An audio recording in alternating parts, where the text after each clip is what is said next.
ॐ अज्ञानतिमिरान्धस्य ज्ञानाञ्जनशलाकया चक्षुरुन्मिलितं येन तस्मै श्रीगुरवे नमः। श्रीचैतन्यमनोभीष्टं स्थापितं येन भूतले स्वयं रूपकदा मह्यं ददाति स्वपदान्तिकं।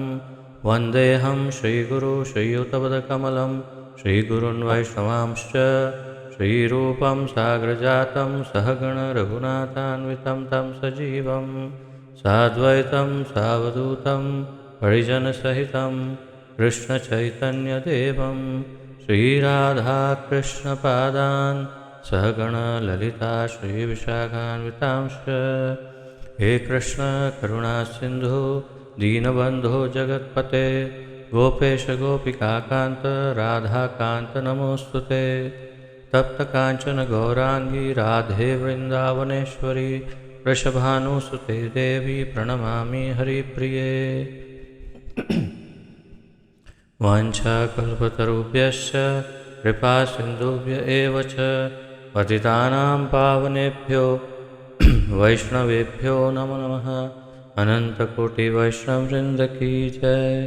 नमः ओं विष्णुपादाय कृष्णप्रेष्ठाय भूतले श्रीमते जयपताका स्वामिन् इति नामिने।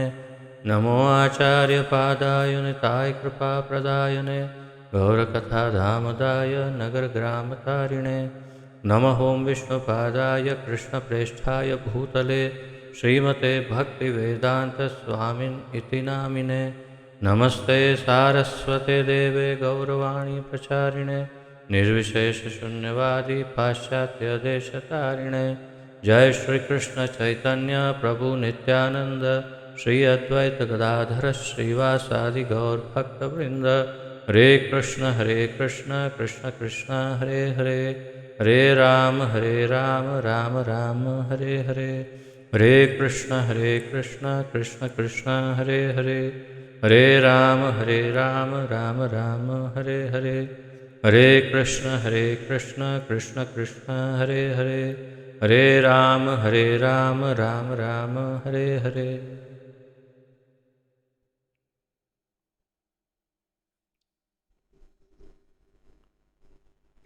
आप सबका बहुत बहुत स्वागत है आज के इस अत्यंत महत्वपूर्ण ज्ञान यज्ञ में, जिसके अंतर्गत हम सम्मिलित रूप से श्रीमद् भगवद गीता यथारूप का अध्ययन कर रहे हैं, जिसका आलेखन हमारे इस्कॉन के संस्थापक आचार्य श्री श्रीमद् अभय चरणारविंद भक्तिवेदांत स्वामी श्रील प्रभुपाद जी ने किया है। श्रील प्रभुपाद की।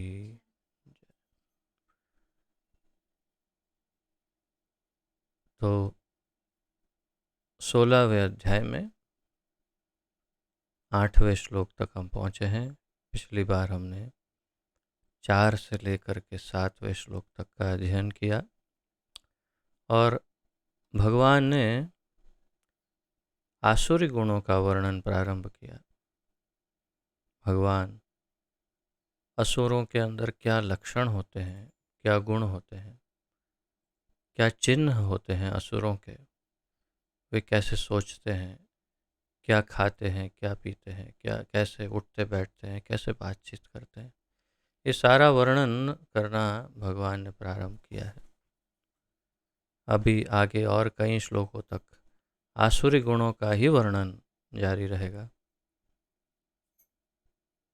तो उन्होंने चौथे श्लोक से प्रारंभ किया।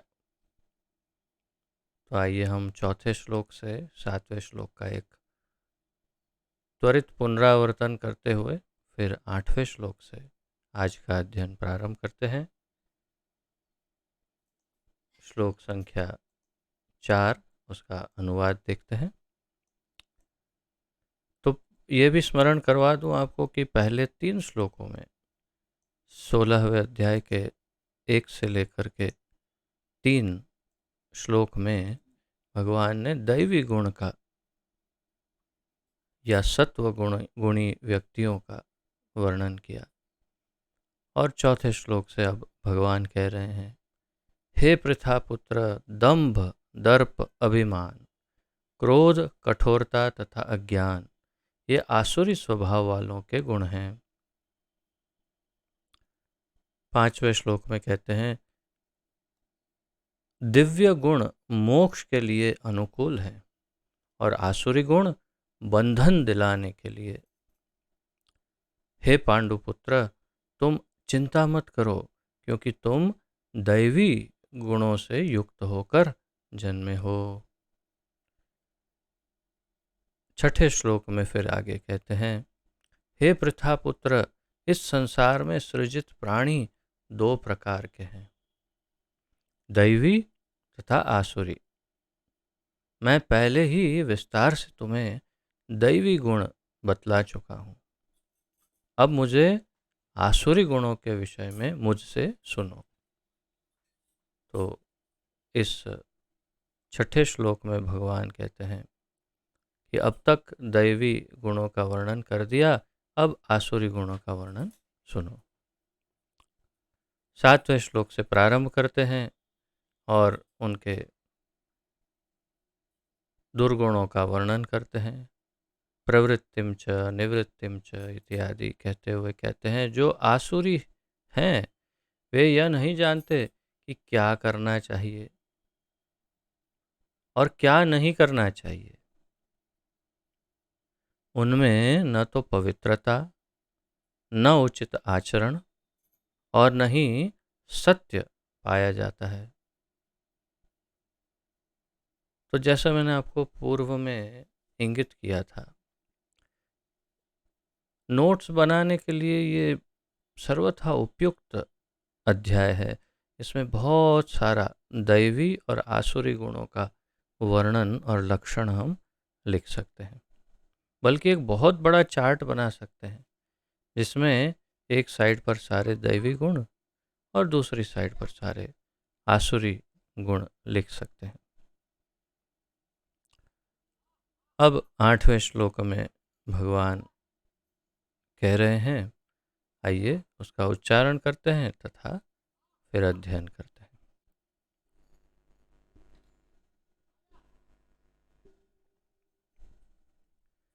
असत्यम अप्रतिष्ठं ते जगदाहुरनीश्वरम् अपरस्परसम्भूतं किमन्यत्कामहेतुकम्। असत्यम अप्रतिष्ठं ते जगदाहुरनीश्वरम् अपरस्परसम्भूतं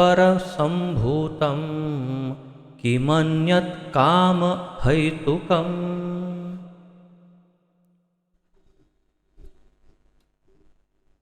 शब्दार्थ अनुवाद तथा तात्पर्य श्रील प्रभुपाद जी द्वारा। असत्यम मिथ्या, अप्रतिष्ठम आधार रहित, ते वे जगत दृश्य जगत, आहुहु कहते हैं, अनिश्वरम बिना नियामक के, अपरस्पर बिना कारण के, संभूतम उत्पन्न, किम अन्यत अन्य कोई कारण नहीं है, काम हैतुकम केवल काम के कारण। अनुवाद। वे कहते हैं, वे यानी असुर या तो आसुरी गुण वाले कहते हैं, वे कहते हैं, भगवान कह रहे हैं कि यह जगत मिथ्या है, इसका कोई आधार नहीं है और इसका नियमन किसी ईश्वर द्वारा नहीं होता। उनका कहना है कि यह कामेच्छा से उत्पन्न होता है और काम के अतिरिक्त कोई अन्य कारण नहीं है। मेरे निजी विचार से मैं प्रयास कर रहा हूँ इसे मैं भी किस प्रकार स्मरण करूँ, परंतु आज के इस जगत में जहाँ लोग भगवान है या नहीं की चर्चा में है, वहाँ 90 या 90 से अधिक प्रतिशत हो सकता है लोग इसी विचारधारा के हैं। 16.8 याद रखिए। और प्रचार में अगर सामने वाला थोड़ा विनम्र हो लेकिन यही विचार प्रकट कर रहा हो तो आपके लिए ये सर्वथा उपयुक्त श्लोक है। कंठस्थ करके फिर उसे सुना सकते हैं, पढ़ के सुना सकते हैं। देखिए मैं आपको ये श्लोक, उसका अनुवाद और फिर उसका तात्पर्य सुनाता हूँ, क्योंकि इसके तात्पर्य में भी प्रभुपाद जी ने पूर्ण रूप से कंप्लीट वो सारी डिटेल, सारी जानकारी दी है जो आज के जगत में सभी को योग्य है, उपयुक्त है।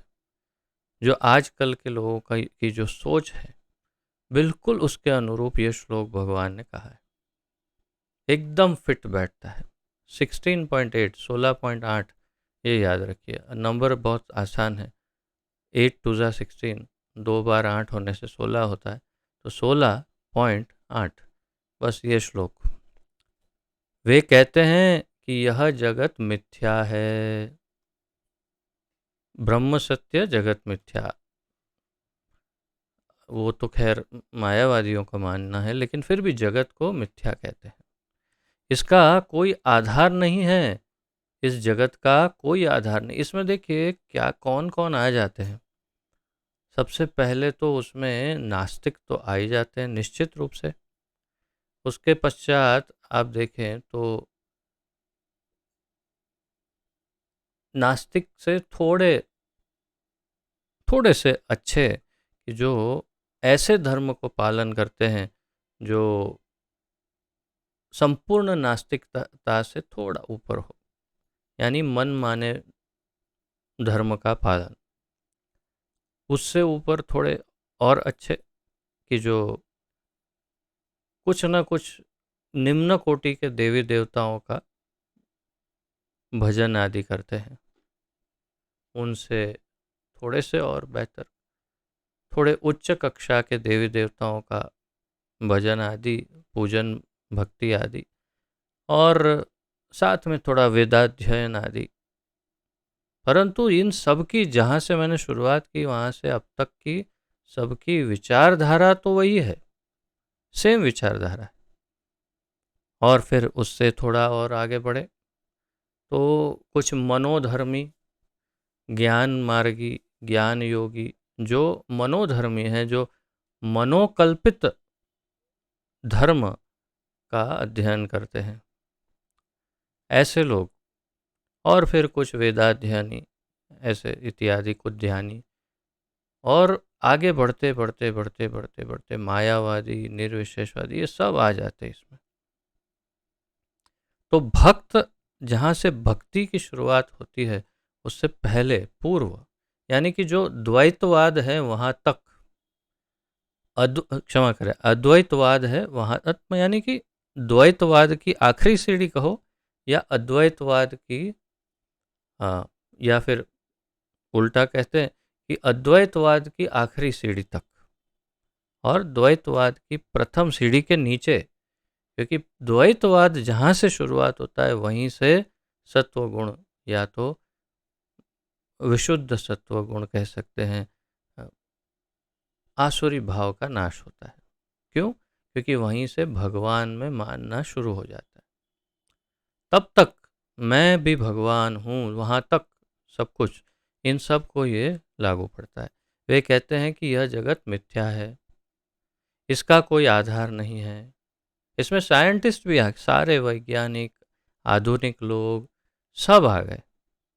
और इसका नियमन किसी ईश्वर द्वारा नहीं होता। इस जगत का नियमन, कंट्रोल किसी ईश्वर द्वारा नहीं होता, ये उनका विचार है। उनका कहना है कि यह कामेच्छा से उत्पन्न होता है।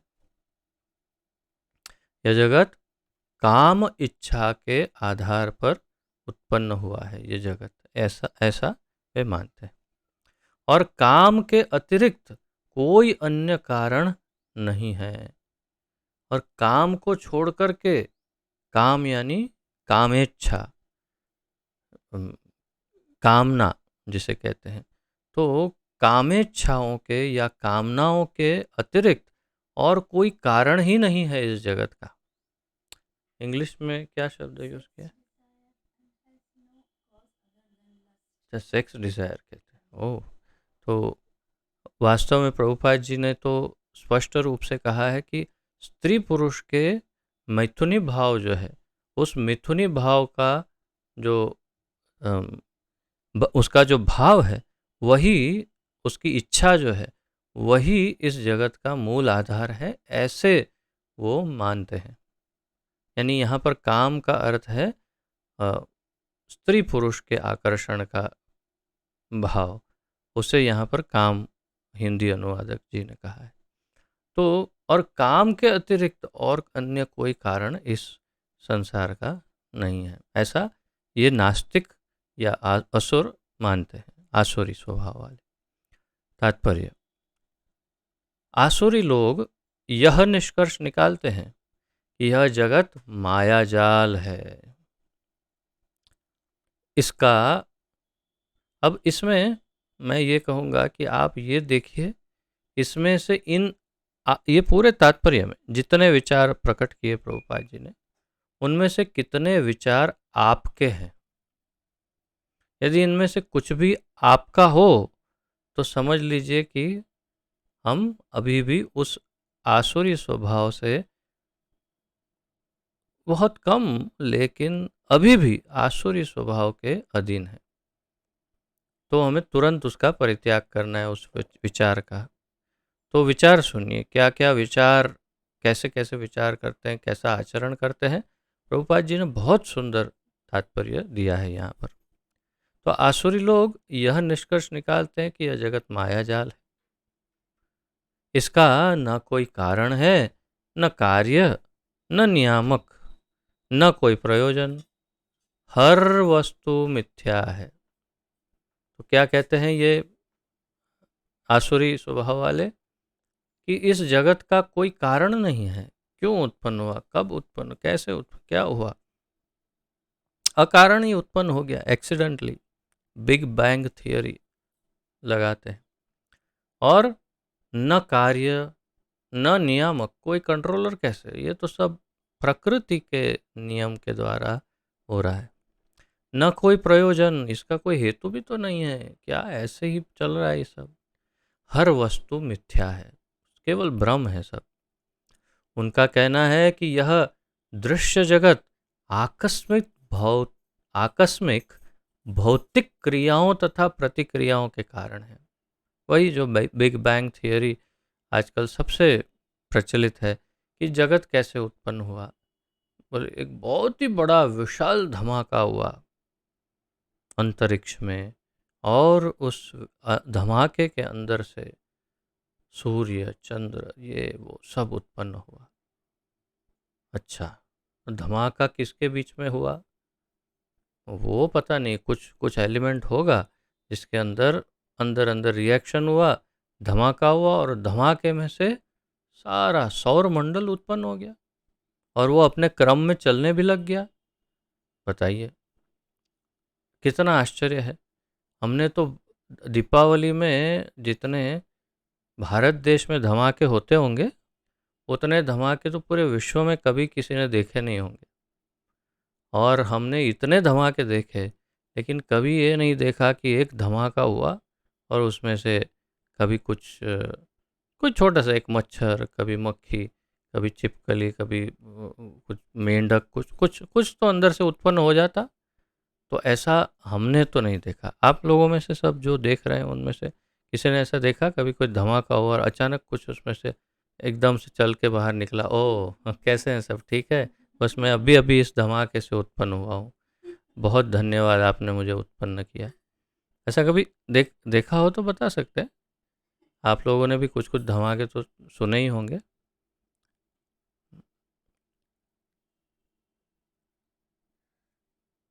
अभी तक तो किसी ने हाथ रेज नहीं किया है, तो लग रहा है कि कुछ देखा नहीं है। तो प्रभुपाद जी ने भी वही कहा कि हमने अभी तक कोई धमाके से कुछ उत्पन्न हुआ नहीं देखा, लेकिन ये बिग बैंग थियरी ऐसी ऐसा कहते हैं ये वैज्ञानिक कि एक धमाका हुआ और सब उत्पन्न हो गया। अब और मैं उसमें क्या क्या समय नष्ट करूं, उसके लिए करोड़ों खरबों कितने अनंत कोटि रुपए, डॉलर्स ये लोग नष्ट करके एक ऐसा धमाका करने की योजना कर रहे हैं। और कई वर्षों से योजना चल रही है कि एक धमाका करेंगे, उसमें से देखेंगे क्या उत्पन्न होता है। अब देखते हैं क्या उत्पन्न होता है धमाके से।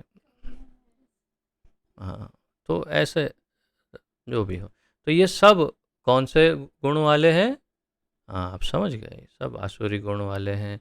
तो प्रभुपाद जी यहाँ यही बता रहे हैं कि उनका अपना सिद्धांत है कि ये संसार अपने आप उत्पन्न हुआ, और यह विश्वास करने का कोई कारण नहीं है कि इसके पीछे किसी ईश्वर का हाथ है।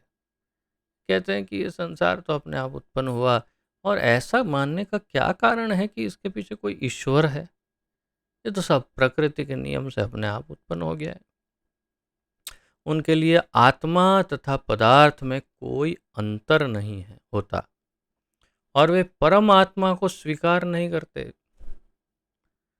उनमें वही देह आत्म बुद्धि, देहात्म बुद्धि से पीड़ित हैं सब, कि मैं ही ये शरीर हूँ, शरीर मैं हूँ और मैं शरीर हूँ, यानी मैं शरीर हूँ। तो देह आत्मबुद्धि और शरीर चमड़ी का, मांस हड्डी खून आदि का बना है, यानी स्थूल पदार्थ ही आत्मा है, और आत्मा में और स्थूल पदार्थ में कोई अंतर नहीं, तथा परमात्मा को स्वीकार नहीं करते। आत्मा का जहाँ स्वीकार नहीं हो रहा वहाँ परमात्मा कैसे स्वीकार करेंगे? उनके लिए हर वस्तु पदार्थ मात्र है, और यह पूरा जगत मानो अज्ञान का पिंड हो, ऐसा मानते हैं। उनके अनुसार प्रत्येक वस्तु शून्य है, और जो भी सृष्टि दिखती है वह केवल दृष्टि भ्रम के कारण है।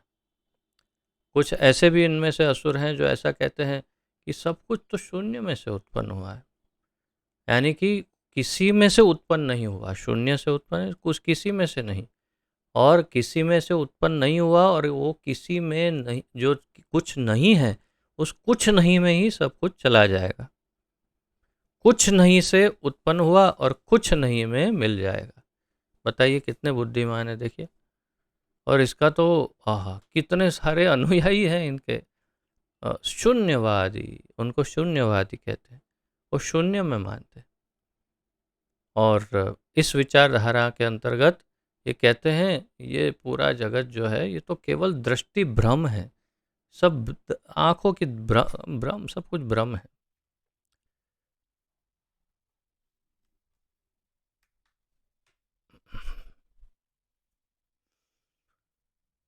वे इसे सच मान बैठते हैं कि विभिन्नता से पूर्ण यह सारी सृष्टि अज्ञान का प्रदर्शन है।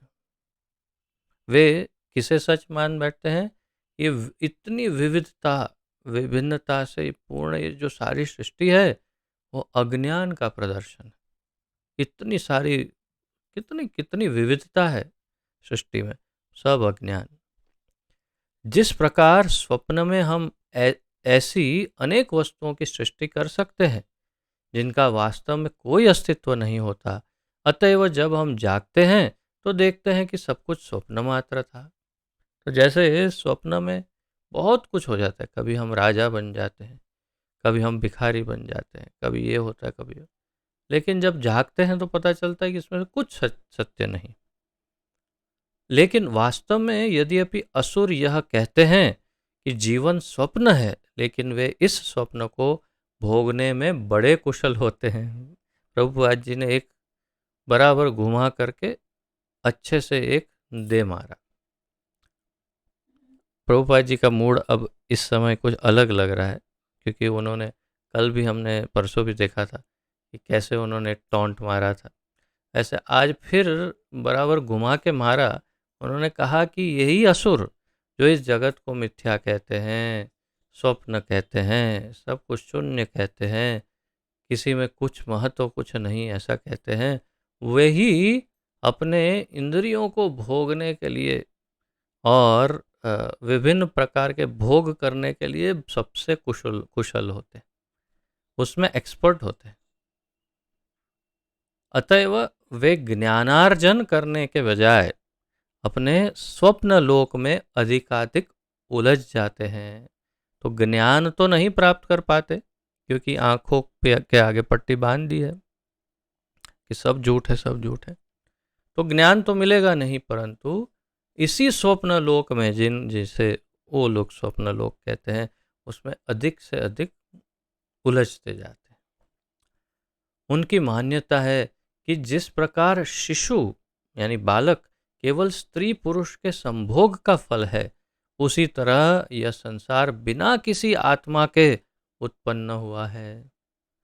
तो उनका यही मानना है कि स्त्री और पुरुष, बच्चा कैसे हुआ, और स्त्री और पुरुष के मिलन से हुआ, उसमें कौन सी बहुत बड़ी बात है। तो पूरी प्रकृति में यही तो चल रहा है। तो वैसे ही ये जगत कैसे उत्पन्न हुआ, अरे सब प्रकृति के नियम से अपना उत्पन्न हुआ। न इसमें आत्मा की जरूरत है, न परमात्मा की।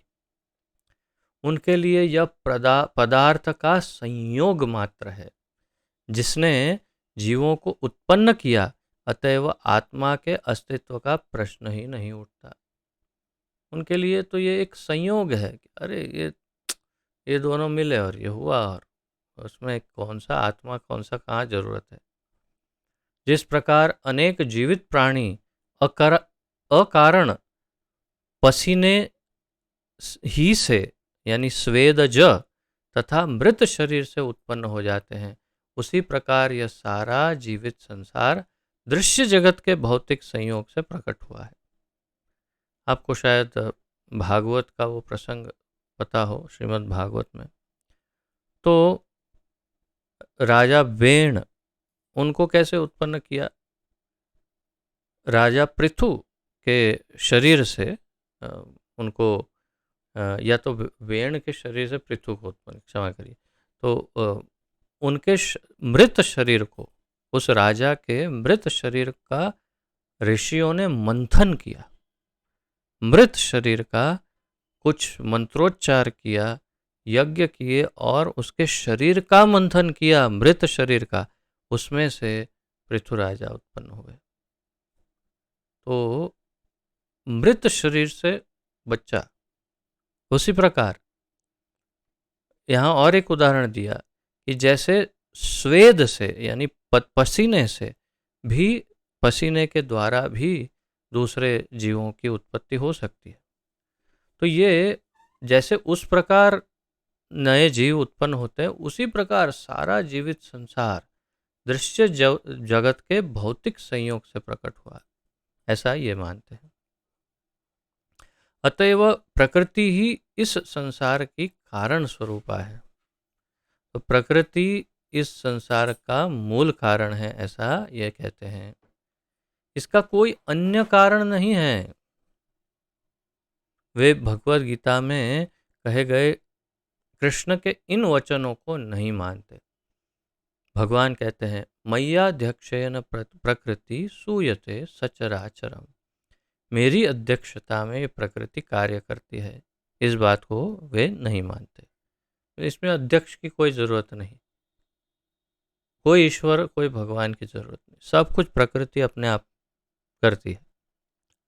और प्रकृति भी कोई व्यक्ति नहीं है।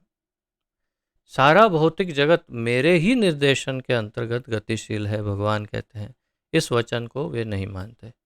दूसरे शब्दों में, असुरों को संसार की सृष्टि के विषय में पूरा पूरा ज्ञान नहीं है। प्रत्येक का अपना कोई न कोई सिद्धांत है। तो सारे विविध प्रकार के असुरों का, क्योंकि कोई शून्यवादी, कोई नास्तिक, कोई इस प्रकार, कोई अलग अलग प्रकार के जितने असुर हैं, सबका अपना अपना कोई सिद्धांत है। उनके अनुसार शास्त्रों की कोई एक व्याख्या दूसरी व्याख्या के ही समान है, क्योंकि वे शास्त्रीय आदेशों के मानक ज्ञान में विश्वास नहीं करते। वे शास्त्रों में ही विश्वास नहीं करते, बल्कि, और इसलिए वे, उनके लिए सारे शास्त्र एक बराबर है, शास्त्रों में विश्वास ही नहीं है। इस प्रकार प्रभुपाद जी ने ये अत्यंत सुंदर तात्पर्य देकर के समझाया कि नास्तिक, शून्यवादी, मायावादी, निर्विशेषवादी या जो भी आसुरी स्वभाव वाले वैज्ञानिक आदि जो भी है आधुनिक लोग, इन सब की क्या विचारधारा, क्या लक्षण, क्या उनका मानना है भगवान या तो इस प्रकृति के जीवन के विषय में, वो सब समझा दिया। बहुत सुंदर है ये श्लोक। अब 9वें श्लोक का अध्ययन करते हैं।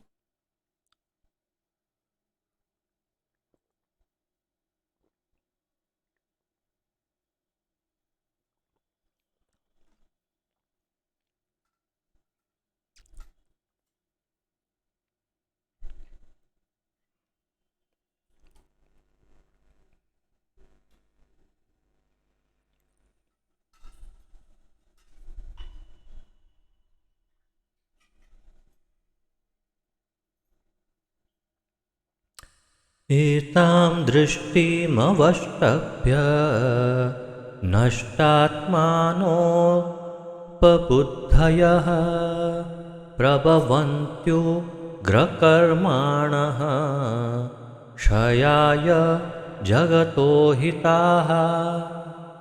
एतां दृष्टिमवष्टभ्य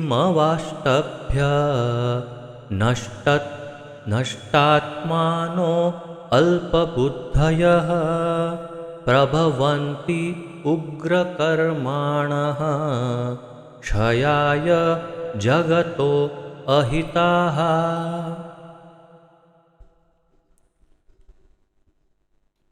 संधि का जब विग्रह करते हैं तो अर्थ भी कभी कभी तुरंत समझ में आने लगते हैं शब्दों के। तो बहुत कभी कभी आसान शब्द हो जाते क्योंकि हमने कई बार अध्ययन किया होता है। शब्दार्थ। एताम, इस दृष्टि को अवष्टभ्य स्वीकार करके, नष्ट खोकर, आत्मानः अपने आप, अल्पबुद्धयः अल्पज्ञानी, प्रभवन्ति फूलते फलते हैं, उग्र कर्माणः कष्टकारक कर्मों में प्रवृत्त।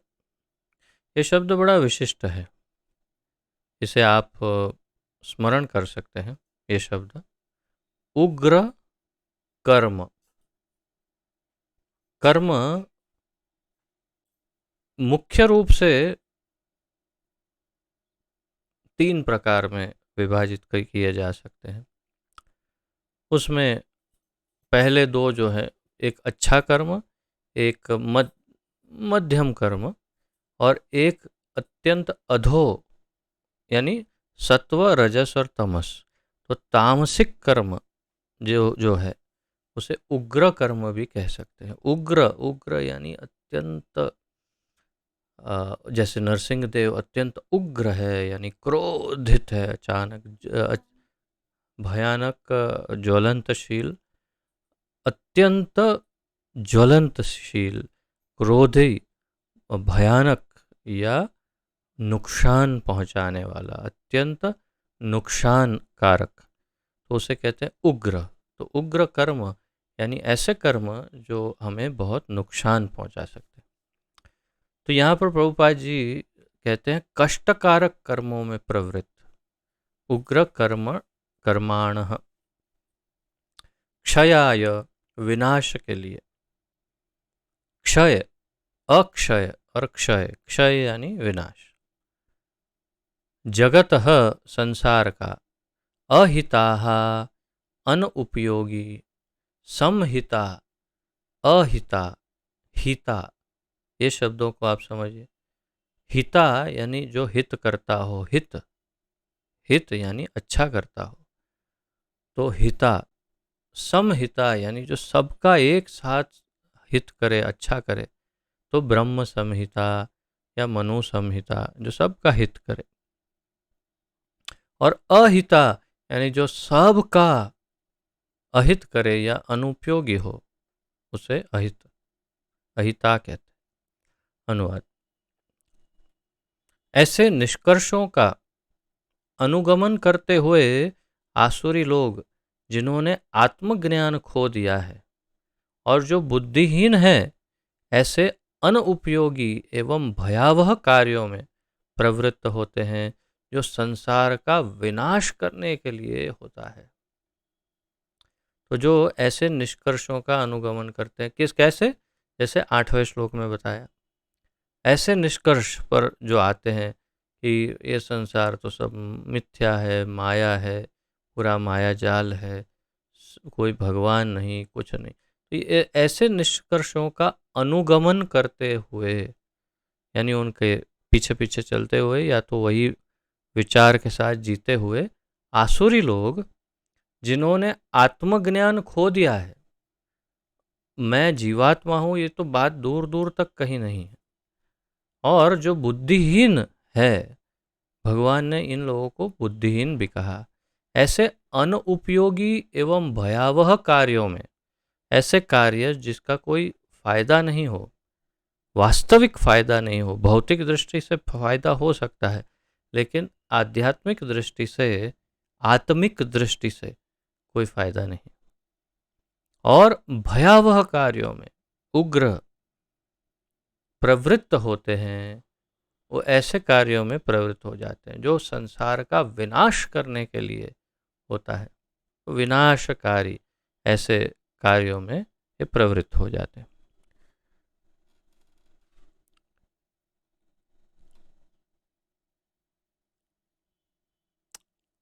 अब तात्पर्य में प्रभुपाद जी इस बात को समझाते हुए कहते हैं, आसुरी लोग ऐसे कार्यों में व्यस्त रहते हैं जिनसे संसार का विनाश हो जाए। आसुरी लोग ऐसा ही काम करते हैं जिससे सबका विनाश हो जाए। अभी देखिए, आप सब शायद जानते हैं, रशिया और यूक्रेन का युद्ध चल रहा है, न कोई उनको समझा सकता है, और यदि कोई समझाने जाए तो वो भी लपेटे में आ जाएगा, उसका डर है। इसलिए भारत जैसा देश भी डर करके कोने में एक चूहे की तरह छिपकर बैठ गया। भारत जैसा देश भी उनके बीच में मध्यस्थी नहीं कर रहा है, क्योंकि इसमें से निश्चित रूप से किसी एक का तो कुछ न कुछ अनुचित कार्य है ही, और उन्हें समझाना चाहिए या तो उनके मध्यस्थी करके युद्ध विराम करवाना चाहिए। युद्ध विराम करवाने की हिम्मत किसी भी देश में नहीं है। आप देखिए, तो क्या ये अच्छी बात है, या ये जो हो रहा है वो अच्छा हो रहा है, होने देना चाहिए? देखिए, यही बात है, यही है संसार। तो और अपने आप को हमेशा अच्छा दिखाते हैं, लेकिन ये सब आसुरी स्वभाव। तो आसुरी लोग ऐसे कार्यों में व्यस्त रहते हैं जिनसे संसार का विनाश हो जाए। किसी को किसी की कोई चिंता नहीं, अपनी भी नहीं, सब विनाश हो रहा है, पता नहीं उसको अपनी जमीन जिसके ऊपर खड़ा है वो भी तो नाश हो रही है साथ में। भगवान यहाँ कहते हैं कि वे कम बुद्धि वाले भौतिकवादी जिन्हें ईश्वर का कोई बोध नहीं होता, सोचते हैं कि वे प्रगति कर रहे हैं। भौतिकवादी ऐसे सोचते हैं कि अरे बहुत प्रोग्रेस हो रहा है, लेकिन भगवत गीता के अनुसार वे बुद्धिहीन तथा समस्त विचारों से शून्य होते हैं। जो अपना प्रोग्रेस समझते हैं भौतिक कार्यों में, वास्तव में वो बुद्धिहीन है, और उतना ही नहीं, समस्त विचारों से शून्य है। वे इस भौतिक जगत का अधिक से अधिक भोग करने का प्रयत्न करते हैं, वास्तविक कारण वही है। अतएव इंद्रिय तृप्ति के लिए वे कुछ न कुछ नया आविष्कार करते रहते हैं। ऐसे भौतिक आविष्कारों को मानव सभ्यता का विकास माना जाता है, लेकिन इसका दुष्परिणाम यह होता है कि लोग अधिकाधिक हिंसक तथा क्रूर होते जाते हैं। वे पशुओं के प्रति क्रूर हो जाते हैं और अन्य मनुष्य के प्रति भी। प्रभुपाद जी यहाँ पर बता रहे हैं कि जितना आधुनिक आविष्कार बढ़ता है, जितना मॉडर्न इन्वेंशन, आधुनिक आविष्कार जितना बढ़ता है, उतना अधिक, उतना भयानक नुकसान पूरे समाज को भोगना पड़ता है। जितने आविष्कार देख लो अभी तक के इतिहास में, उन सब के फायदे दिखाई दे रहे होंगे भौतिक दृष्टिकोण से, लेकिन मूल में जाकर के देखो तो उनसे नुकसान ही बड़ा है। चाहे किसी भी चीज़ की बात करो, आधुनिकीकरण, उसमें नुकसान अधिक है, फायदे कुछ भौतिक फायदे थोड़े बहुत हो सकते हैं। तो तात्पर्य यह है कि इन आविष्कारों का दुरुपयोग ही ज़्यादा होता है और इसका दुष्परिणाम भी अवश्य सबको भोगना पड़ता है, और वो भी लोगों की मानसिकता बदल देता है। धीरे धीरे अधिकाधिक हिंसक तथा क्रूर हो जाते हैं लोग, और अपनों के ऊपर भी और पशुओं के प्रति अत्यंत क्रूर हो जाते हैं। उन्हें इसका कोई ज्ञान नहीं कि एक दूसरे से किस प्रकार व्यवहार किया जाए। आसुरी लोग में पशुवध अत्यंत प्रधान होता है। यदि कोई पशु का वध करता है, पशु में सब आ जाता है, माछ भी आ जाता है। तो मछलियाँ या जो जो वो सब पशु वध जो कर रहे हैं, ये सब प्राधान्य होता है किसमें? असुरों में। असुरों के अंदर ये प्रधानता रहती। ऐसे लोग संसार के शत्रु समझे जाते हैं।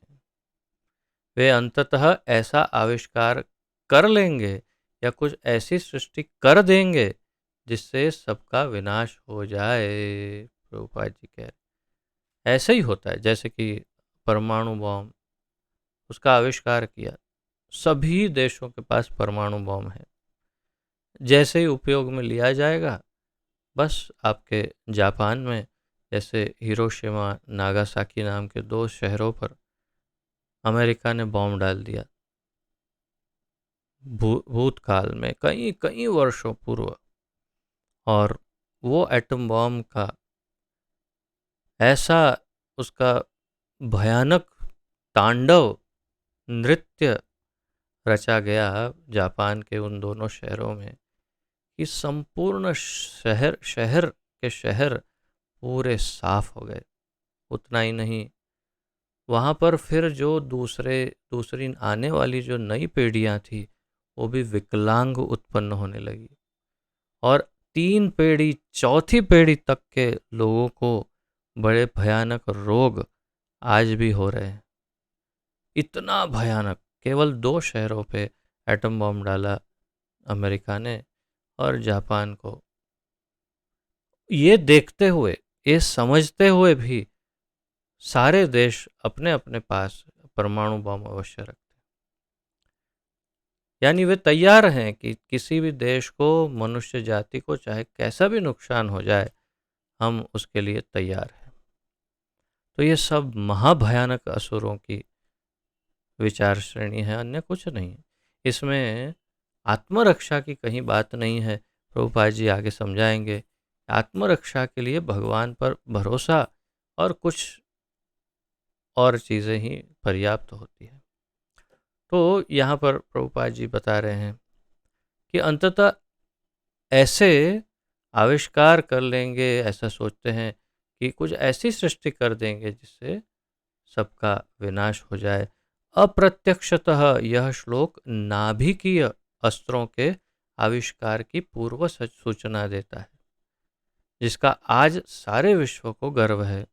यानी कि ये श्लोक में भगवान ने अप्रत्यक्ष रूप से परमाणु हथियारों की ही बात की है। किसी भी क्षण युद्ध हो सकता है और ये परमाणु हथियार विनाश लीला उत्पन्न कर सकते हैं। ऐसी वस्तुएं संसार के विनाश के उद्देश्य से ही उत्पन्न की जाती है। और यहाँ पर इसका संकेत किया गया है। ईश्वर के प्रति अविश्वास के कारण ही ऐसे हथियारों का आविष्कार मानव समाज में किया जाता है। वे संसार की शांति तथा संपन्नता के लिए नहीं होते। कोई यदि ये कहे कि हमारे पास परमाणु बॉम्ब है, क्यों? शांति के लिए। बिल्कुल हो ही नहीं सकता। कैसे हो सकता है? तुम्हारे घर की शांति बनी रहे लेकिन पड़ोसी का घर पूरा नष्ट उजड़ जाए, पूरा समाप्त हो जाए, वहाँ सारे लोग दुखी हो जाए, ये कैसी शांति है? तो ऐसी ही शांति में विश्वास करते हैं सब। अब आइए 10वें श्लोक का उच्चारण करते हैं तथा अध्ययन, और प्रयास करेंगे 11-12 भी एक साथ में है, उसका भी आज अगर अध्ययन कर ले तो अच्छा रहेगा।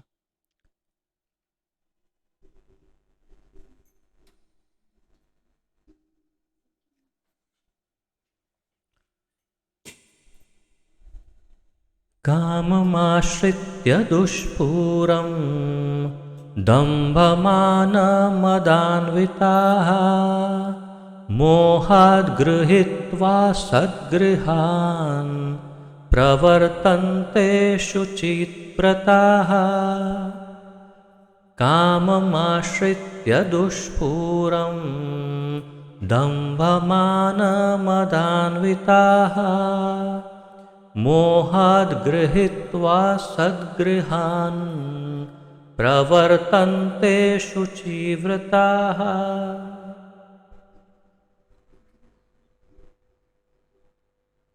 ग्राहान, ग्राह ग्राहन शब्दार्थ काम, कामम, काम विषय भोग की आश्रित्य शरण लेकर दुष्पुरम अपूरणीय, यानी कि जिसका जो पर्याप्त ना हो सके या तो पूरा ना किया जा सके। अतृप्त, दंभ, यानी उसे अतृप्त भी कहते हैं, अतृप्ति। दंभ, गर्व, मान तथा झूठी प्रतिष्ठा का। मद अन्विताः, मद में चूर। मोहात, मोह से। गृहीत्वा, ग्रहण करके। असत, क्षणभंगुर। ग्राहान, वस्तुओं को। प्रवर्तन्ते, फलते फूलते हैं। अशुचि, अपवित्र। व्रताः, व्रत लेने वाले।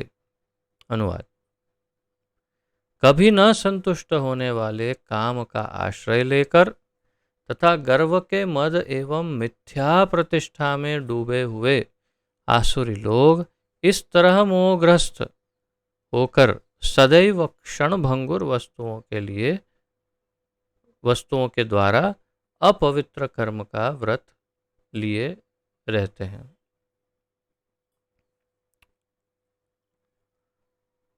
तो 8वें श्लोक में, 9वें में और अब 10वें श्लोक में भगवान कह रहे हैं कि आसुरी गुण के जो स्वामी होते हैं यानी असुर, वो कभी न संतुष्ट होने वाले काम का आश्रय लेते हैं।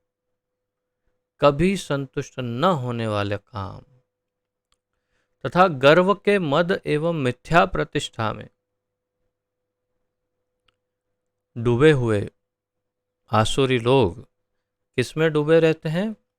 गर्व तथा मद, इनके मिथ्या प्रतिष्ठा एवं मिथ्या प्रतिष्ठा। तो ये तीन चीज बताई: झूठा अभिमान, अहंकार और झूठी प्रतिष्ठा, मान में डूबे हुए आसुरी लोग इस तरह मोहग्रस्त होकर सदैव क्षणभंगुर वस्तुओं के द्वारा अपवित्र कर्म का व्रत लिए रहते हैं। तो ऐसे लोग सदैव क्षणभंगुर वस्तु, यानी कि आप अभी है, बाद में पता नहीं अगले क्षण होगा कि नहीं, जो क्षण क्षण के बाद भंगुर, यानी कि जो भग्न हो सकता है, टूट सकता है, ऐसी वस्तुओं का सहारा लेते हैं और उसके द्वारा अपने अपवित्र कर्म का व्रत भी लेते हैं। ऐसे ऐसे कर्म करते हैं। तात्पर्य में देखते हैं प्रभुपाद जी इसे कैसे समझाते हैं यहाँ पर आसुरी मनोवृत्ति के का वर्णन हुआ है। असुरों में काम मनोवृत्ति, देखिए प्रभुपाद जी यहाँ मनोवृत्ति कह रहे हैं, यानी कि उनका उनके उनका स्वभाव या तो उनका आकर्षण या उनकी विचारधारा कैसी है, वृत्ति कैसी है, क्या सोचते हैं, वो यहाँ पर प्रकट हो रहा है। फिर प्रभुपाद जी आगे कहते हैं असुरों में काम कभी तृप्त नहीं होता, वे भौतिक भोग के लिए अपनी अतृप्त इच्छाएं बढ़ाते चले जाते हैं। मैं तो कुछ कुछ तो उदाहरण यहाँ इस प्लेटफॉर्म पर, इस मंच पर दे भी नहीं सकता। ऐसे ऐसे उदाहरण भी है, साक्षात है, प्रत्यक्ष है हमारे सामने, कि ऐसे ऐसे महाभयानक दानव जैसे लीडर या पॉलिटिशियन हुए हैं, यहाँ तक कि कुछ तो धर्मवादी भी, कि जो अपनी कामेच्छाओं को तृप्त उसकी तृप्ति के लिए क्या कुछ नहीं करते, जिसकी हम कल्पना नहीं कर सकते, और फिर भी तृप्त नहीं होते। इसलिए प्रभुपाद जी कहते हैं कि वे अपनी अतृप्त इच्छाएं बढ़ाते चले जाते हैं, यद्यपि वे क्षण भंगुर वस्तुओं को स्वीकार करने के कारण सदैव चिंता मग्न रहते हैं, और ये असुरगण सदैव चिंता में डूबे रहते हैं। तो चिंता एकदम स्पष्ट रूप से आसुरी स्वभाव का ही लक्षण है। दो व्यक्तियों को चिंता हो सकती है।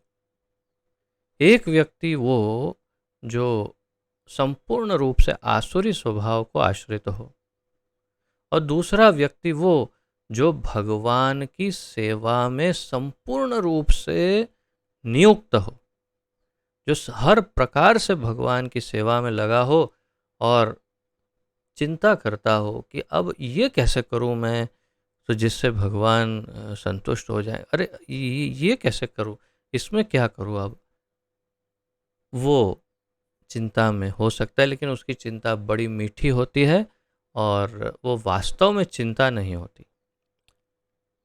लेकिन जो वास्तविक चिंता है वो केवल असुरों को ही हो सकती है, उसमें कोई दो राय नहीं। हमने 8वें श्लोक में आज कितना अच्छा, 8वां श्लोक जैसे मैंने पहले भी बताया कि अत्यंत महत्वपूर्ण श्लोकों का एक सार है, आसुरी स्वभाव वालों का सार है। आसुरी स्वभाव वाले किस प्रकार विचार करते हैं, क्या सोचते हैं, क्या लक्षण हैं, क्या करते हैं, क्या खाते पीते, क्या सब कुछ सारा वर्णन इसमें है। तो 8वें श्लोक में बताया, वही इसके अनुसंधान में ही कह रहे हैं कि जिसे चिंता हो उसे समझना चाहिए कि वास्तव में वो आसुरी स्वभाव का ही एकदम स्पष्ट लक्षण है। पहला लक्षण तो देह आत्म बुद्धि, कि मैं ही ये शरीर हूँ। जब ये सोचता है कि मैं ये शरीर हूँ, तो स्वाभाविक है कि उसका सब कुछ अपनी मालिकी थोपने के कारण इस शरीर पर चिंता तो होगी, ये तो स्वाभाविक है। तो बस इतना ही है। तो चिंता, यहाँ प्रभुपाद जी कहते हैं कि सदैव चिंता मग्न रहते हैं, तो भी वे मोहवश ऐसे कार्य करते जाते हैं, फिर भी वो करते ही जाते हैं ऐसे कार्य। उन्हें कोई ज्ञान नहीं होता, अतएव वे यह नहीं कह पाते कि वे गलत दिशा में जा रहे हैं। तो ऐसा भी नहीं, उतना भी ज्ञान नहीं होता कि वे जान पाए कि वे गलत दिशा में जा रहे हैं। क्षणभंगुर वस्तुओं को स्वीकार करने के कारण वे अपना निजी ईश्वर निर्माण कर लेते, अपने निजी मंत्र बना लेते हैं और तद अनुसार कीर्तन करते हैं। तो जैसे मैंने 8वें श्लोक के तात्पर्य के दौरान कहा था आज कि अनेक ज्ञान योगी भी जो विभिन्न प्रकार के ज्ञान योग, मनोकल्पित मनोधारित ज्ञान योग में डूबे हुए हैं। एक होता है शास्त्र ज्ञान का अध्ययन, वो भी एक ज्ञान योगी है। परंतु एक विशिष्ट प्रकार का ज्ञान योगी ऐसा है कि जो मनोधर्म से उत्पन्न किए हुए ज्ञान के में डूबा हुआ है। न उसका कोई शास्त्रीय प्रमाण है, न आधार है, न कहीं उल्लेख है, उसने मनोधर्म से उत्पन्न किया है। और इसीलिए यहाँ पर प्रभुपाद जी उनका वर्णन करते हुए कहते हैं कि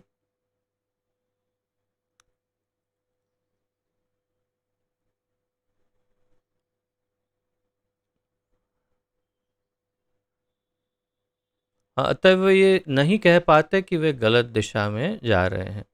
तो मनोधर्म से उत्पन्न किया हुआ है ज्ञान। अब पता कैसे चलेगा सही डायरेक्शन में जा रहे हैं कि नहीं जा रहे? उदाहरण, मान लो कि मैं यहाँ से चाइना जा रहा हूँ, तो चल पड़ा, एक बैग लिया और चल पड़ा, चाइना जा रहा हूँ। चलते चलते चलते जा रहा हूँ चाइना, और फिर थोड़ी दूर गया, फिर मैंने सोचा कि अब चाइना, एक काम करता हूँ, चाइना का मैप, उसका नक्शा ले लेता हूँ तो मैं सही दिशा में जा पाऊँगा। अब नक्शा कहाँ से लाऊं? खुद ही बना लेता हूँ, उसमें कौन सी बड़ी मुश्किल बात है। चलो इसका चाइना का नक्शा बनाते हैं। एक पेपर लेके, पेन लेकर के मैं बैठ जाता हूँ और मैं चाइना का नक्शा अपने आप बनाता हूँ। और फिर सोचता हूँ, और रास्ता भी अपने आप बनाओ, उसमें क्या, यहाँ से सीधा रास्ता, चल पड़ो, ये चाइना आ गया। और फिर मैं उस नक्शे को एकदम उसके ऊपर ही बिल्कुल अध्ययन करता हूँ, ध्यान करता हूँ उस पर, उसको बड़े क्या कहते हैं, निष्ठापूर्वक उसका पालन करता हूँ और उस रास्ते पर जाता हूँ। आप बताइए, मैं इस जन्म में चाइना पहुँच सकता हूँ? अच्छा, किसी भी देखिए बता रहे कि किसी भी जन्म में नहीं पहुँच सकते। ये जन्म क्या, किसी भी जन्म में उस नक्शे के आधार पर चाइना नहीं पहुँच सकते। क्यों? क्योंकि मनोकल्पित, मनोधर्म से उत्पन्न किया हुआ वो नक्शा है जिसका आधार कहीं नहीं है। तो बस ये मनोधर्मी ज्ञान योगी जो है वे ऐसे ही है कि जो उन्होंने अपनी कल्पना शक्ति से सृजन किया है एक ज्ञान योग का, और उसमें डूब जाते हैं और फिर सोचते हैं अब उसमें पता कैसे चले कि ये सही डायरेक्शन है, सही दिशा है कि नहीं? अपने मन से तो नक्शा बनाया। तो इसीलिए प्रभुपाद जी कहते हैं पता ही नहीं चलता कि वे गलत दिशा में जा रहे हैं। क्षण भंगुर वस्तुओं को स्वीकार करने के कारण वे अपना निजी ईश्वर निर्माण कर लेते हैं, और ईश्वर भी अपना ही उत्पन्न कर लेते हैं। अपने निजी मंत्र बना लेते हैं, मंत्र भी अपना, और तद अनुसार कीर्तन भी करते हैं। ऐसे ऐसे लोगों को ऐसे ऐसे मंत्रों का कीर्तन करते हुए हमने देखा है जिसकी हम कल्पना नहीं कर सकते। टीवी में भी देख लीजिए आप, आपको बहुत दिखेंगे। इसका फल यह होता है कि वे दो वस्तुओं की ओर अधिकाधिक आकृष्ट होते हैं। तो इसका क्या परिणाम होता है? परिणाम ही तो महत्वपूर्ण है कि ऐसे असुरों का, आसुरी विचारधाराओं का परिणाम, तो प्रभुपाद जी कह रहे हैं दो परिणाम। पहला, काम भोग तथा संपत्ति संचय। पहला काम भोग, दूसरा संपत्ति संचय। ये दो उसके अत्यंत भयानक दुष्परिणाम हैं। काम भोग में अत्यंत डूब जाते हैं और संपत्ति, धन का संचय करने में लग जाते हैं। इस प्रसंग में अशुचि व्रताहा शब्द अत्यंत महत्वपूर्ण है, प्रभुपाद जी कह रहे हैं, जिसका अर्थ है अपवित्र व्रत। ऐसे आसुरी लोग मद्य यानी शराब, नशा, स्त्रियों यानी अवैध संबंध, द्यूत क्रीड़ा यानी जुआ, तथा मांसाहार के प्रति आसक्त होते हैं। ये ही उनकी अशुचि अर्थात अपवित्रता या अपवित्र गंदी आदतें हैं। दर्प तथा अहंकार से प्रेरित होकर वे ऐसे धार्मिक सिद्धांत बनाते हैं जिनकी अनुमति वैदिक आदेश नहीं देते।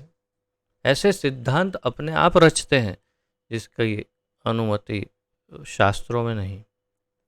यद्यपि ऐसे आसुरी लोग अत्यंत निंदनीय होते हैं, लेकिन संसार में कृत्रिम साधनों से ऐसे लोगों का झूठा सम्मान किया जाता है। आज के इस आधुनिक संसार में ऐसे असुरों का ही सबसे ज्यादा सम्मान किया जा रहा है। हाँ। यद्यपि वे नरक की ओर बढ़ते रहते हैं, लेकिन वे अपने आप को बहुत बड़ा मानते हैं। जा रहे हैं नरक की ओर और मानते हैं अपने आप को बहुत बड़ा। उसका क्या रास्ता है आप पूछेंगे? एक ही उपाय है, उनको नरक जाने दो। उनको नरक जाने दो। जाएंगे तब शायद नरक में बैठ कर के शायद समझ पाएंगे। वो भी गारंटी नहीं है, गारंटी नहीं है। उसका एक बहुत सुंदर उदाहरण है। महाभारत युद्ध समाप्त हुआ, सभी धाम चले गए, सब पांडव भी चले गए सब। तब युधिष्ठिर महाराज को कुछ कार्य से यमराज को मिलने आना था, तो यमराज जी से मिले और दोनों का बहुत सुंदर वार्ता हुई। फिर यमराज जी ने कहा कि आप देखना चाहेंगे कुछ हमारा, कुछ कैसे सब सिस्टम चल रहा है, एक बार थोड़ा देखना हो तो। युधिष्ठिर महाराज ने कहा हाँ हाँ जरूर, मुझे देखना है कि कैसे ये नरक और सब कैसी पीड़ा भोगते हैं सब। बोले चलो चलो आइए आइए पधारिए। तो जैसे कोई मेहमान आते और अपनी फैक्ट्री दिखाने ले जाते हैं, ऐसे अपनी फैक्ट्री दिखाने यमराज जी युधिष्ठिर को लेके निकल पड़े। अब घूमते घूमते देखा एक जगह पर तेल खौल रहा है और उस तेल में दो चार यमदूत मिल करके किसी को अंदर डुबा रहे निकाल रहे, डुबा रहे निकाल रहे, खोलते तेल में। युधिष्ठिर ने ध्यान से देखा तो अरे दुर्योधन, ओहो मेरा भाई। तो एकदम से उनका हृदय द्रवित हो गया और उन्होंने कहा अरे मेरे भ्राता दुर्योधन, अरे हरि हरि हरि ये क्या हो गया, तुम्हारी ऐसी दुर्दशा, अरे रे रे रे रे रे। और उन्होंने सोचा कि इस पर थोड़ी दया की जाए। जैसे ही वो यमराज जी से कुछ कहना चाहते थे कि अरे बेचारे को इसको, उतने में तो दुर्योधन ने उस उबलते हुए तेल से बाहर निकल करके ऐसे हाथ करके युधिष्ठिर को गालियां देना आरंभ कर दिया। अरे तू यहाँ भी आ गया मेरे पीछे, तू ये है वो है, ऐसा ऐसा ऐसा। यमराज जी ने केवल ऐसे आंखों से इशारा किया, ये देखिए ये यही कारण है कि इन लोगों को यहाँ पर लाया गया है कि इतनी यातना भोगने के बाद भी उनकी बुद्धि का ढक्कन अभी तक खुला नहीं है। अभी तक उनको ये समझ में नहीं आ रहा है कि सत्य क्या है। भगवान के आप इतने भक्त और आपको इतनी यातना देकर खुद इतनी यातनाएं भोगने के बाद भी अभी भी उनका द्वेष जो है वो खत्म नहीं हो रहा। तो इस प्रकार ये इन लोगों को क्या करें, तो इन लोगों को जाने दो नरक, और क्या करें। तो यही है कि यद्यपि वे नरक की ओर बढ़ते रहते हैं, लेकिन वे अपने आप को बहुत बड़ा मानते हैं। मानने दो, क्या करें बताओ। हम जितना कर सकते हैं उतना प्रयास करते हैं कि उनको भगवान की ओर ले जाएं, भक्ति की ओर ले जाएं, उनको नाम जप नाम कीर्तन की ओर ले जाएं। लेकिन अगर नहीं मानेंगे तो क्या करें। खैर आज 11 और 12 भी ले लेते हैं, क्योंकि ये सब श्रृंखला में ही है। वैसे तो काफ़ी श्लोक, सारे आने वाले कई श्लोक सब आसुरी गुण के ऊपर ही है।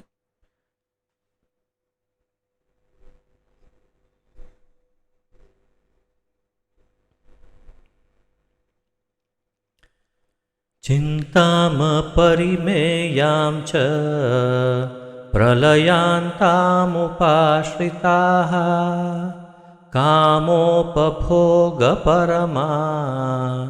एतावदिति निश्चिताः आशापाशशतैर्बद्धाः कामक्रोधपरायणाः इहन्ते कामभोगार्थम् अन्यायेनार्थसञ्चयान्।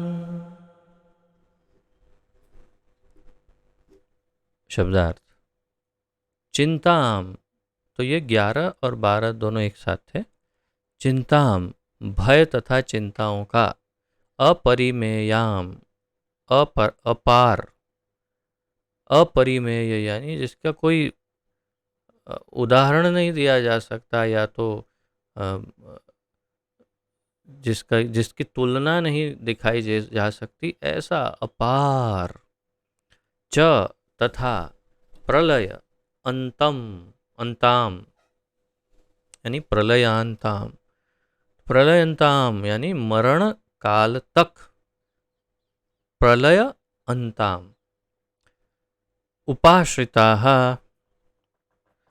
शरणागत, काम उपभोग, इंद्रिय तृप्ति, परमाह जीवन का परम लक्ष्य, एतावत इतना, इति इस प्रकार, निश्चिताः निश्चित करके, आशा पाश आशा रूप बंधन, शतैहि सैकड़ों के द्वारा, बद्धाः बंधे हुए, काम काम, क्रोध तथा क्रोध में, परायणाः सदैव स्थित, इहन्ते इच्छा करते हैं, काम काम, भोग इंद्रिय भोग, अर्थम के निमित्त, अन्यायेन अवैध रूप से, अर्थ धन का, संचयान संग्रह। अनुवाद। अब उसी श्रृंखला में आगे भगवान कहते हैं, उनका विश्वास है असुरों का कि इंद्रियों की तुष्टि ही मानव सभ्यता की मूल आवश्यकता है। असुर का विश्वास है कि इंद्रियों की तुष्टि ही मानव सभ्यता का मूल उसकी आवश्यकता है। इस प्रकार मरण काल तक उनको अपार चिंता होती रहती है। इस प्रकार असुरों को मरण काल तक अपार चिंता सताती रहती है, होती रहती है। वे लाखों इच्छाओं के जाल में बंध कर तथा काम और क्रोध में लीन होकर इंद्रिय तृप्ति के लिए अवैध ढंग से धन संग्रह करते हैं। उनकी लाखों इच्छाएं हैं और उसके जाल में बंध कर काम और क्रोध में लीन हो जाते हैं और इंद्रिय तृप्ति के लिए अवैध ढंग से धन संग्रह करते रहते हैं। तात्पर्य। अब देखिए, इन सब का जैसे जैसे आप वर्णन सुन रहे हैं, वैसे वैसे ऐसे कह सकते हैं कि जैसे आप मान लीजिए कि जैसे आप पूरे जन समूह को देख रहे हैं, सब प्रकार के लोग हैं आपके सामने, लेकिन इसमें आप अभी तक कभी ये निश्चित नहीं कर पाए कि इनमें से असुर किसको कहे और भक्त किसे कहें या सात्विक किसे कहें, दैवी। तो कैसे कहें? जैसे जैसे 16वां अध्याय हम आगे पढ़ते जा रहे, ऐसा लगता है एकदम पिक्चर एकदम क्लियर होता जा रहा है। अच्छा, ये सब असुर हैं, ओहो, अच्छा। और ये सब बहुत शुद्ध हैं, सब दैवी है। और ये तो भक्त हैं, शुद्ध भक्त। एकदम स्पष्ट होता जा रहा है। यहां तक कि आप सुनिएगा आगे, ये सब से स्पष्ट होगा कि अपने निजी सर्कल में भी, अपने दोस्तों में, परिजनों में, बंधु बांधवों में, यानी कि भाई बहनों में, यहाँ तक कि अपने माता पिता में, यहाँ तक कि अपने बच्चों में, और यहाँ तक कि अपनी पत्नी या पति में भी आप इन गुणों को देख करके स्पष्ट समझ जाएंगे कि ये असुर है या दैवीय। हो सकता है, परंतु हाँ, आसुरी स्वभाव होते हुए भी यदि वो भगवान का भक्त हो तो फिर चिंता करने की आवश्यकता बिल्कुल नहीं है। तो चिंता मत करिए, तो हो जाएगा बेड़ा पार। लेकिन बहुत अच्छे गुण हो लेकिन भगवान का भक्त नहीं हो, ना हो, तो उनकी चिंता हमें होनी चाहिए। तात्पर्य यही है कि इससे हम स्पष्ट कर पाएंगे कि कितने असुरों के साथ हम रहते हैं और कितने दैवीय व्यक्तियों के, जीवों के साथ। बड़ी विडम्बना है, लेकिन क्या करें, अब यही सत्य है। तो आइए पढ़ते हैं। आसुरी लोग मानते हैं कि इंद्रियों का भोग ही जीवन का चरम लक्ष्य है और वे आमरण इस विचारधारा को धारण किए रहते हैं। आमरण इस विचारधारा को पकड़ के रखते हैं।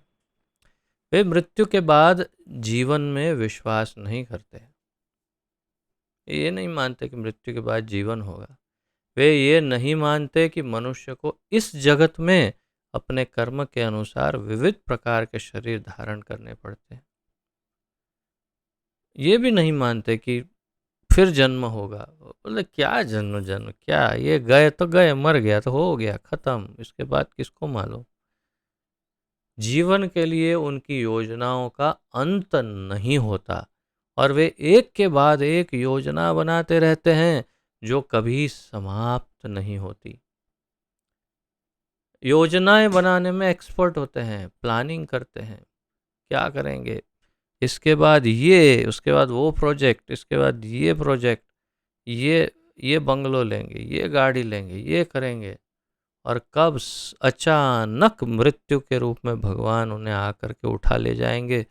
मृत्यु सर्वहरश्चाहम, सब कुछ छीन के ले जाएंगे, पता भी नहीं चलेगा। लेकिन ये नहीं सुधरेंगे। हमें ऐसे एक व्यक्ति की ऐसी आसुरी मनोवृत्ति का निजी अनुभव है। प्रभुपाद जी अब अपने निजी व्यक्तिगत अनुभव की बात कर रहे हैं। उनको एक ऐसे व्यक्ति का अनुभव है और कह रहे हैं जो मरण काल तक अपने वैद्य से अनुनय विनय करता रहा कि वह किसी तरह उसके जीवन की अवधि 4 वर्ष बढ़ा दे। तो ऐसा कोई व्यक्ति था जिसे प्रभुपाद जी जानते थे, जो डॉक्टरों से कह रहा था कृपा करके बस 4 साल मुझे दे दो, फिर क्या होगा उससे, क्योंकि उसकी योजनाएं तब भी अधूरी थी और उसको अगले 4 साल की कुछ योजनाएं थी उसकी जो वो पूरी करना चाहता था। ऐसे मूर्ख लोग यह नहीं जानते कि वैद्य क्षण भर भी जीवन को नहीं बढ़ा सकता। जब मृत्यु का बुलावा आ जाता है तो मनुष्य की इच्छा पर ध्यान नहीं दिया जाता। प्रकृति के नियम किसी को निश्चित अवधि के आगे क्षण भर भी भोग करने की अनुमति प्रदान नहीं करता। एक क्षण भी अधिक नहीं, एक क्षण का 1,00,000वां हिस्सा, उतना भी अधिक समय नहीं मिलेगा। समय समाप्त, शरीर से बाहर, खत्म, और कुछ नहीं। आसुरी मनुष्य जो ईश्वर या अपने अंतर में स्थित परमात्मा में श्रद्धा नहीं रखता, केवल इंद्रिय तृप्ति के लिए सभी प्रकार के पाप कर्म करता रहता है, वह नहीं जानता कि उसके हृदय के भीतर एक साक्षी बैठा है। आसुरी मनुष्य ये नहीं जानता कि हृदय में एक परमात्मा बैठे हैं। परमात्मा प्रत्येक जीव के कार्यों को देखता रहता है। जैसा कि उपनिषदों में कहा गया है, ऐसा श्वेताश्वतर उपनिषद में बताया है। समाने वृक्षे पुरुषो निमग्नौ इत्यादि। तो श्वेताश्वतर और अन्य दूसरे मंडूक उपनिषद शायद उसमें है, और ये सब कई श्लोक हैं जिसमें ये सब बताया कि एक वृक्ष में दो पक्षी बैठे हैं। एक पक्षी कर्म करता हुआ टहनियों में लगे सुख दुख रूपी फलों को भोग रहा है, और दूसरा उसका साक्षी है। तो वो साक्षी पक्षी जो अंदर दूसरा है वो है परमात्मा। लेकिन आसुरी मनुष्य को न तो वैदिक शास्त्रों का ज्ञान है, न कोई श्रद्धा है, अतएव वह इंद्रिय भोग के लिए कुछ भी करने के लिए अपने आप को स्वतंत्र मानते हैं। उसे परिणाम की परवाह नहीं रहती। इतने मूर्ख हैं, इतने मूर्ख हैं कि समझते हैं कि दूसरों को कर्म लग जाएगा, मुझे क्या लेना देना, मुझे कोई कर्म नहीं, न फल लगने वाला है, जो करना है बस भोगो, बस भोगते जाओ, जितना भोग सकते हो भोगो, आगे देखा जाएगा, जो होगा वो। किसने देखा है कल क्या होने वाला है। जैसे वही चार्वाक मुनि का विचार, ऋणम कृत्वा घृतम पिबेत भस्मीभूतस्य देहस्य कुतः पुनरागमनो भवेत। कहाँ देखा है कल वापस आएंगे, मृत्यु होने के बाद शरीर भस्म हो जाएगा, वापस आएंगे पता नहीं। ऋण करो, घी पियो, मजा करो, जलसा करो, बस आज ऐसा असुर मानते हैं। तो इसके साथ ही असुर लीला का यह अध्याय यहाँ पर आज विराम लेते हैं। कल फिर 13वें 14वें श्लोक से फिर आगे यही प्रकरण आगे बढ़ता रहेगा।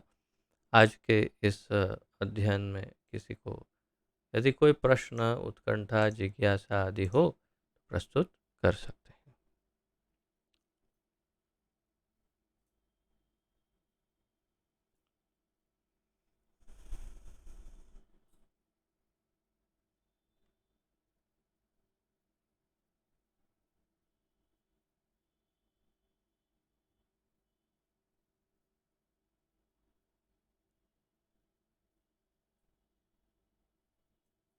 तो ठीक है, फिर विराम लेते हैं यहाँ पर। पतित पावन जगत गुरु श्रील प्रभुपाद की जय। पतित पावन गुरुदेव की जय। निताय गौर प्रेमानंदे। हरि हरि बोल। आप सबका बहुत बहुत धन्यवाद। आप सबको दंडवत प्रणाम।